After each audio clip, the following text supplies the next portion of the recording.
Why should somebody do business with you rather than someone else? The toughest, most evaded question we face every single day. Why should a customer buy from you rather than someone else? I want you to think about the question. Think about it seriously. How many thought about the word service? Please put up your hands. How many thought about the word quality? Please put up your hands. How many thought about the word value? Please put up your hands. Sorry. Quality, service, and value are givens. If you don't have service today, if you don't have quality today, and if you are not driven by your customers today, I guarantee you tomorrow is going to be very difficult for you. In the hour we have, I'm going to share with you why things happen. I'm going to ask you some tough questions, unkind questions, thought-provoking questions. I'm going to make you feel uncomfortable. It's my job. It's my job to get you to look at where your business is going, where your utility is going, where your industry is going. And the more we ask questions, the more we find those answers. Questions like, if your organization disappeared from the face of the earth overnight by chance, tomorrow morning, would your customers miss you? What's the lifetime value of a customer?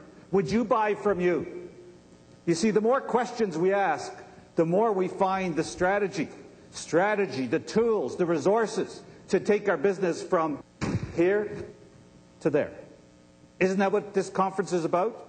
Tough questions need real answers. In today's ever-changing marketplace, when future-focused companies search for the right answers, when they want someone who asks the right questions, they engage Sam Geist. He knows that asking tough questions helps organizations focus on where they're going, not where they've been. He asks, he stimulates, he challenges. He tells it like it is about our constantly evolving global community, about today's business issues, about tomorrow's opportunities. No, Sam is not a motivational speaker. He's an ideas speaker. His customized programs provide substance, tangible solutions, not just sizzle. He provides action-oriented organizations with the tools to do their job today, the ideas to do their job tomorrow. His years of speaking, consulting, and facilitating to a wide variety of industries, from manufacturing and sales to financial and government, enables him to offer fresh new viewpoints and actionable strategies for the obstacles faced by so many organizations. His interactive workshops extend the parameters of a keynote address into a dynamic half-day program. Through Sam's experience facilitation, participants are actively involved in lively discussion, discovering solutions that are particularly appropriate to their own situation. By program's end, participants have the wherewithal to go back to work and do it. You see change right in front of you. You see change slipping through your fingers, but you don't do anything about it. And what is it giving you? It's giving you a headache. So what do? You take an aspirin. An hour later, your headache's still there, and your change is still a problem. What they should have done is taken a bigger pill. But you see, the problem isn't the pill. The problem with change is the swallow. We don't want to swallow change. Why? We're comfortable. Getting people to change is still the toughest thing. If you do not have a point of difference, what do you fall back on? You fall back on price. Because it's simple, it's easy. That's why 8 out of 10 organizations, in every industry, use price to drive their business. When you use price to drive your business, your history. Because there can only be one price leader. The whole world, with this gross margin erosion, has been doing what? With downsizing and right-sizing. That's just a reactive move to what? Having less gross margin dollars in your business, and you start cutting and cutting and cutting. My message for the last 2 years has been exactly the opposite. Mine has been re-engineer for growth. Why? The purpose of a business is to get and keep a customer. Nothing more, nothing less. How do we get them? But more importantly, how do we keep them? And that has nothing to do with downsizing and right-sizing.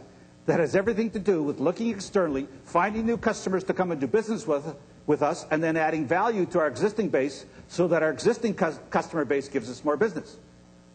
A penny saved is not a penny earned. It's deregulation, but it's also disintermediation.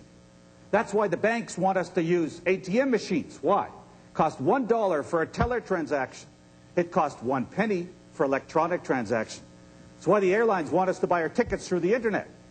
You have too much information. They predicted the paperless office 5 years ago. What a joke. Paper shipments are up by 44%. So what are we looking for? What is this conference all about? Ladies and gentlemen, what we're looking for is not more information. What we're looking for is knowledge. Now, what's the difference between information and knowledge? Information is the what. Knowledge is the why.